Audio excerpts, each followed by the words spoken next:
Hey everyone, Corrie here coming in to do the channel message for this coming week.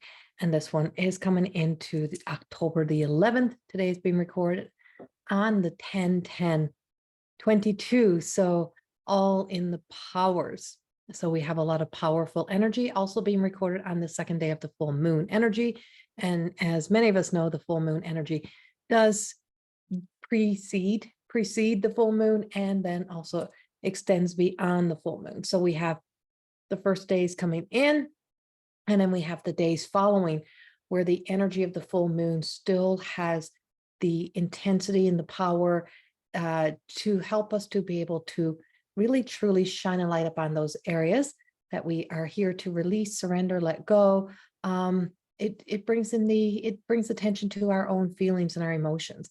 And this full moon is an Aries full moon, and it's in Libra. So we have so if you are a Aries, Libra, sun, moon in yours, then you are truly feeling the whole effects of this. As an Aries, I am feeling the emotions of this and a burning desire. And so I'm existing within the flames is what I feel like. And so this coming week and what this week brings for us. Well, we have so much that's happening and so much that's happening actively right now. And so as a mystic, as a prophet, as a prophetess, to be able to feel through that energy, to be able to be a channel and to be able to connect and read through the energy of what's happening. So this morning, I just had this overwhelming sense of as if, and I kept saying, my partner, is it raining out? Is it raining out? It feels like it's raining out. But it felt as if this cold breeze was just coming in over me. And this is on the 10th. So this is in the morning of the 10th. And times, the energy of when this happened really truly matters for some reason. I don't know why. But what was happening was I could see, and I see everything color. Everything is in color to me, how I see the world, how I see people, how I see everything. I can see these lights and these beams, and everything usually has these brilliant colors unless it is ill, unless it's sick, unless someone is ill or sick. And so then I can see those gray or darker areas. Well, this morning in the rain that was falling, it was like this murky, cobalty kind of weird grayish blue, murky blue, dark bluey kind of color and smoky grays. And I could see it falling as rain and ashes kind of combined. And so it just felt like there was something happening, or there is about to be something happening. Something is, I said, it was like a dismantling, a falling, a crumbling. Something is happening around us. So now that may be in our own auras or energy. So that I'm feeling it on a world scale. I'm feeling it in the world. So this may be something, happening out there in the universe. It may be also something that we're existing within in our own energies. We may be going through a whole shift in who we are in our lives, in our own personal lives, and in our relationships and how we show up in our relationships, and, releasing and letting go of a lot of the old stories or the old things that have had a hold on us, because we get caught in the grips of, this is who I am, this is what I am. And it keeps being the thing that kind of destroys our lives. It ruins the lives that we love or that we're happy in. And because we return to those habits or those continual conditions. So now this may be this may be the dismantle of that. And then, a cleansing. It may be a big cleanse. It may be a big clearing, but it could also very much be something that is happening within our world, something we are going to be, that somewhere is going to be existing in this, feeling it, sensing it, knowing it, happening around.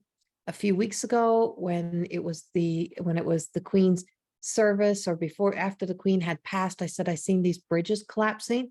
And I seen these bridges collapsing, like something happening to the bridge. And people are like, well, they talk about London Bridge when there's that exchange. And I said, but I didn't know what it was. And then yesterday, I think it was yesterday, we had that big explosion of I think it was Ukraine invading that Russian bridge and the explosion there. And so that was the collapse of the bridge. And I'm like, there's so many things that are existing out there where it's already in people's thoughts. And some of the darkness and some of the, its thoughts are what create darkness, right? That that sense of what people are thinking and planning and, predetermining or pre-planning prior to it happening. So we are able to exist in feeling that energy because they're tying into something. They're in their energy. And so because of that energy, we can read that energy, we can feel that energy. And so the darkness in those thoughts is easy to be able to pick up, but know where it belongs is another story. And so coming in from that divine essence is that of, the clearer we are in our own thoughts, the more that we cleanse, purify, sanctify, show ourselves mercy through grace, the experiences of all that is, like all that was, and we let it go and we let it die. We can allow ourselves to be open to the possibility of allowing ourselves to learn how to love, to be loved, to be in love, to be the essence of what love really means.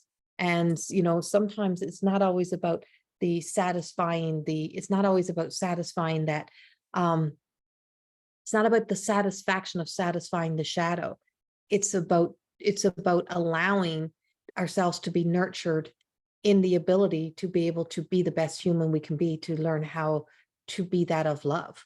So when we're satisfying the shadow, and it's always led us to destruction and to losing the things that matter the most to us, then why wouldn't we want to cleanse that? Why wouldn't we want to move beyond that? Why wouldn't we want that to not be a part of our identity? Because the personality is all truly created from that ego's desire to create. You become what you think, and what you think, you create and you manifest in your life. And that's the law of attraction. And so we often speak about the law of, assumption. And if we can start assuming, and start living in that assumption, start assuming we have a beautiful life, that we are, married to the dream life, that we have that dream life, that is in the presence of the now, right? We create in the presence of the now that feeling of what we want to exist within. And so when I pick up these energies and these feelings, like this morning, when I could feel this horrible feeling around me, and I'm like, I could totally, run wild with this story and let it be my story. Or I could say, this is happening somewhere in the world. This is happening in the world. And is this something in my own energy? Is this something that is happening in my own life? Well, if it's happening in the universe, if the universe has something happening, then maybe it's going to be something that's also flowing through my own energy or through my own life. And so that then becomes, the creations. What happens out in the universe happens within us. And so if God consciousness and this greater consciousness exists out there, then it also exists within us. So we have the ability to be that of that kind of goodness within ourselves everywhere, including in our thoughts. And when we start to make the shift of shifting from our mind into our heart, is that when you learn to live from the heart, is that you start to, process through, contemplate through your how it would feel to be in the shoes of, say, someone you're just about to go after, what it would be like to have to be always on the defensive side, what it would be like. And then you're like, I don't like that feeling, but I also know that there's times when I have to acknowledge things. And so because I don't like that feeling, and I don't want to have to return to any feeling guilty or shame, is that I have to process and think about how do I want to show up in these experiences, in these moments. And so I feel like the cleansing is coming in that way as well. So yes, we predict the world events, but we also take the big events, like the universals, the things that's happening because we're in cycles. And we think, what are we ready to break the chains on? What are we ready to break the cycle of? And you've got to be ready to break the cycle if you are truly and authentically on the journey of a pure intention of healing. That you're like, I truly am here to recognize that the most powerful in the present moment that I can ever recognize and be a part of is to be human, because that's what I'm here as to do, is to be human. I'm not the essence of this. I'm not the soul only. I'm not the angels out there. I'm not the beings out there. I am this being right here. And we are all this being right here. And so to be this being right here is that we are here to create the world and the life for this being that we are. And if it's constantly returning us to suffering, why are we continually returning to a sense of suffering?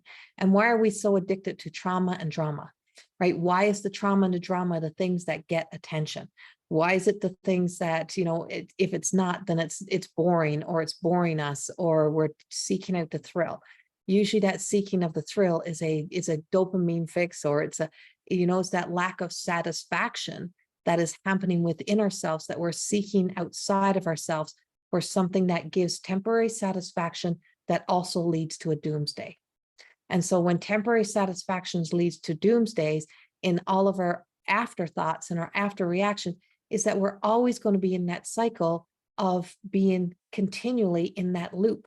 And we're here to find the sense of, when I speak of contentment, I speak of contentment in the way of being to be at peace, right? To be able to know that you can trust yourself in your choices and your decisions, but you can also trust the world that you create around you, because you've started to recognize that anything that's not healthy, anything that's not serving me, is not because I've just made a choice and said, oh, not you, you can't come into my world.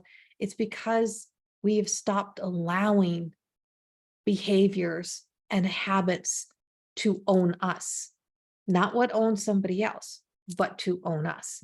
So we start to set ourselves free. And that's where this cleansing and clearing of this week is coming from. So we do have that happening, and it's happening around us.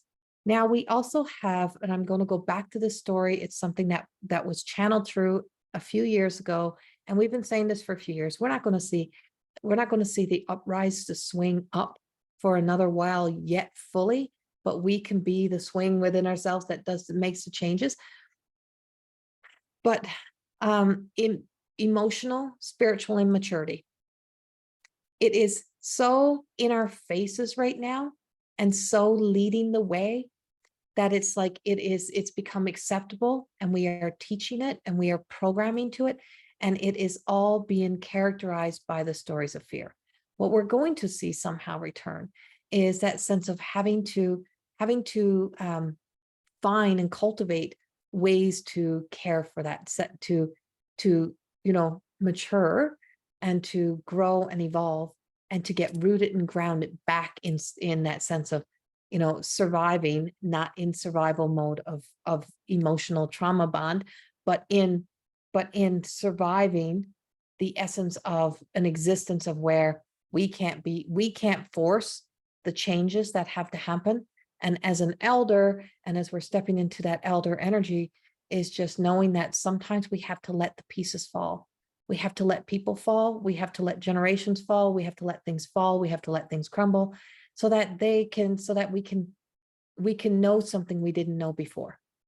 And so that then helps the ego to go from the fears to the insecurities, and to rise up and into a sense of an evolved ego. So an evolved human perspective, a behavioral patterns that start to change.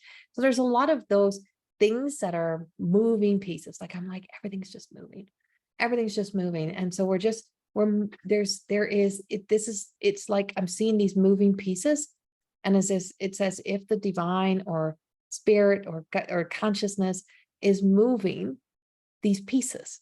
And so the game is about to change. And there's a change in the game of life. There's a change there's even a change in the ascension process. There's just something that is changing. It's recognizing that, there has been a leaking in of the, I call it the human contamination, even into that essence of spiritual essence of trying to create laws again, trying to create structures and rules, and time, and placing time upon things. And out there where human knowledge gets kind of flushed down the toilet, and wisdom, it's kind of ciphered through from human experience, sifted and ciphered, and taking only that has great value that exists out there. And then that which is the unknown to us exists out there.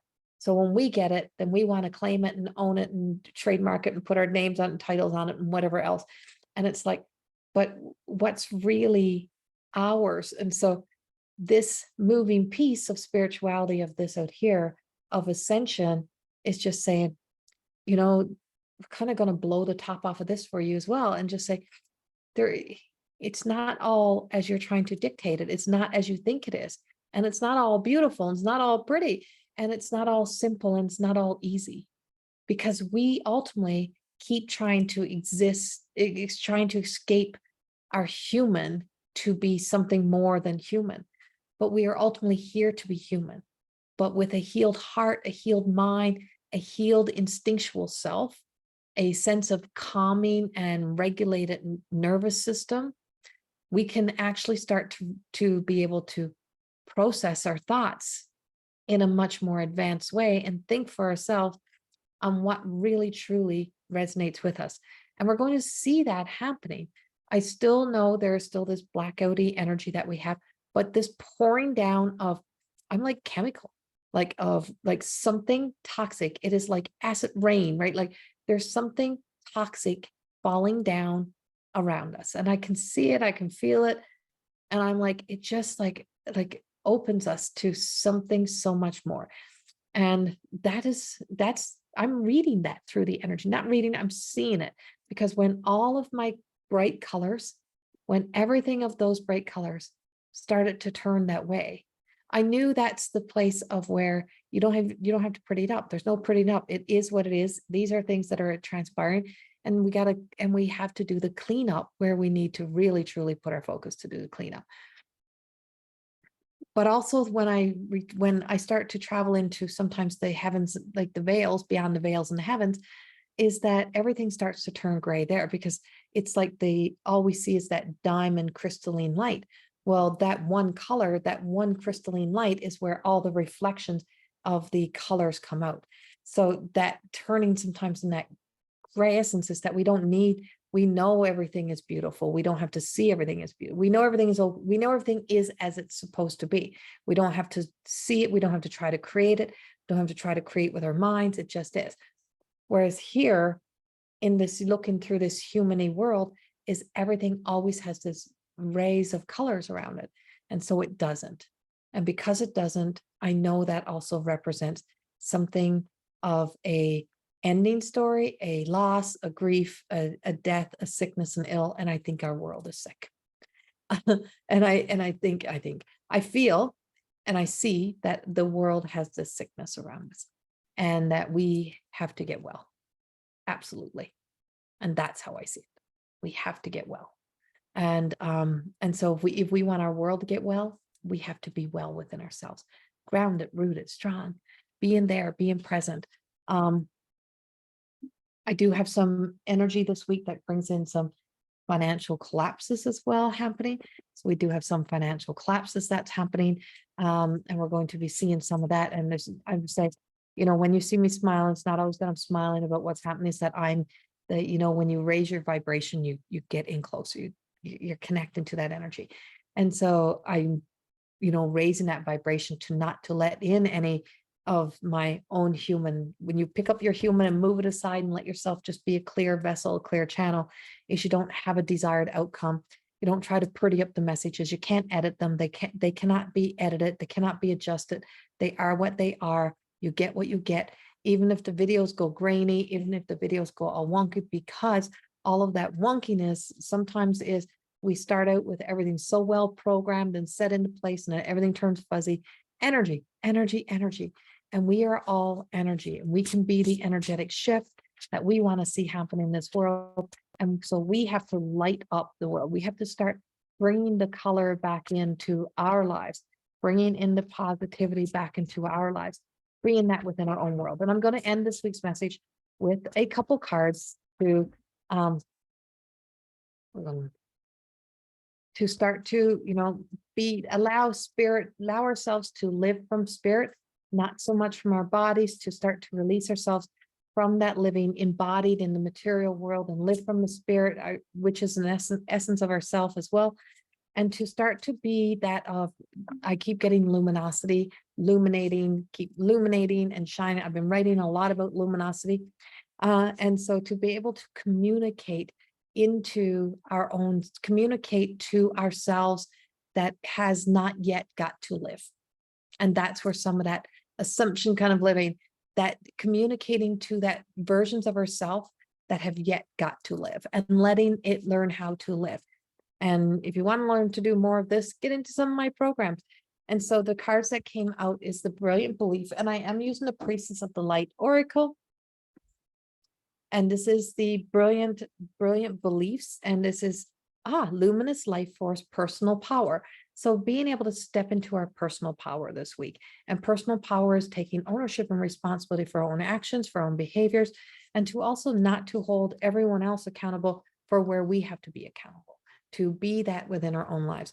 Then we also have the telepathy, and this is 22, which is tying in, to this 2022. This is our year to be able to start to know that we have so much power in our ability to go beyond our own mind's thoughts, to step into this ability to communicate in different ways and finding ways to be able to communicate to our higher self, to not to be stuck in our past, or not to be communicating to there, but to also know that we can, we can use these transmissions of vibrational frequency and energy that we're receiving to connect to love, to tie into the light, and to be able to connect into the light. And myself, many other people have really truly honored and allowed ourselves to step into using light language. And light language can be very kind of odd and freaky to some people, but words only matter with the energy that we give them. So every time you read a word, it's how you perceive it is, and how you feel it is, that's the emotional effect that word has on you. Other than that, it's just letters on a piece of paper or letters on a phone that's written. You add the ingredients to the word. You add the emotions to the word. Other people add their own emotions to the words. So when we can let ourselves be free of adding something more to those emotions or to those stories, and somebody may not understand what you mean or what you need unless you start to convey through the energy of love, the power of beautiful conversations, to be able to let somebody feel. Place your hands on each other's hearts and say nothing but look into each other's eyes. Stay like that for 5 minutes, 10 minutes, and you'll be surprised on what you'll feel. And you'll be able to connect to something when you move you aside and let yourself connect in deeper. Opening our hearts is the final card. And this is, when we master the ability to unblock our hearts, to open our hearts up to the right kind of love, to allow ourselves to be a part of love, to honor that within all of our relationships, including the one with ourselves, our world begins to change. And so this week, it is truly about the cleansing, the clearing, the shifting out, surrendering into our own hearts and going deep within and just asking ourselves, what is that's deep within me that needs to be cleansed, cleared, released? What is that old behavior, that pattern, that action? What do I continue to be a part of? It's time for me to not just have to shine a light upon all the negative all the time, but to be that beacon of light and hope of something beautiful that exists within all of us. And every one of us, if we honor that sense of that we're here to be human, and we also then find the essence of that beauty within, we have the power we have the power, and we are powerful beings, that when we don't allow ourselves to be pushed by ego and through force and control, and we allow ourselves to get into that flow of love, it's amazing how our lives can start to transpire. Doesn't matter what's happening in the world outside of you. You may be a part of the world, but you're not the world. You are existing in that world. And so you're also a part of the universal energy. So what's happening out there in the planets, the moon cycles, the shifts, everything that's happening is happening within us. So also knowing that what is happening sometimes, and you have to ask yourself, is that mine or is it somebody else? So that you can take responsibility for only what is yours. You can start to release what's not, and you can start to use, put it in compartments and where things properly belong. So you're not all smushing all of those emotions together. So you're not trying to fix everything all at once, trying to heal everything at once. Pick one thing, do one thing, find one purpose, find one purpose for the day, live in one moment. You only have this moment. This is your moment. What are you going to do in this moment? Make this moment the moment that counts the most. Much love. Have a beautiful week, and I will see you soon. Bye-bye.